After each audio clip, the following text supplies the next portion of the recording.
All right, we're looking outside from the top of the tram, and actually it is a little clearer today than it was yesterday. So some of that dust settling a little bit, but still very obscured view from the top of the mountain.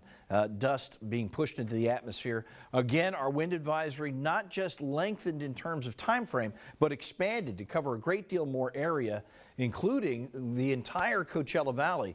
So this morning when we were meeting in the morning hour program, we were looking at a wind advisory that only covered the pass through Desert Hot Springs and a little bit of northern Coachella Valley. Now it's everybody, and it's going to continue until 2 o'clock in the morning.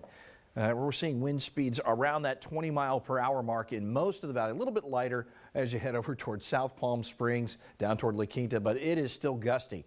This trough is digging in, and it's a slow-moving system. That area of low pressure kind of centered up around Salt Lake City, just taking its good, sweet time getting out of here. We're seeing mostly sunny skies, but there's a little bit of cloud cover, mainly high, thin cloud cover sliding in. So we'll go with hazy to partly cloudy skies, but very dusty conditions. Our temperatures in the low and mid 70s in West Valley, a little warmer East Valley. We're headed toward the low 80s today. It's going to be pleasant temperature-wise. Sustained winds running around 18 miles per hour in Palm Springs and gustier winds elsewhere. But they're going to pick up again tonight. We're going to see those winds back up in that 25 to 35 mile per hour range as we move into the evening hours and overnight. After 2 a.m., wind speed should start to slowly ratchet down, but it's going to be a process. It's not going to happen all at once. Our forecast has us in those low 80s today, and some valley cities won't even get to that number, but it will be quite pleasant, around or slightly below our seasonal average in many valley cities. The numbers on your Comfort Air 7-day forecast warm up from there.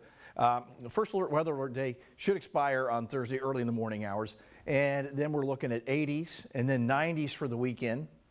Next week, we're to be getting close to 100 degrees as we push into the middle part of the week, with overnight lows running in well into the mid 60s. So a big change coming. One of the nicest changes is by Friday and Saturday, those winds really settle down very nicely.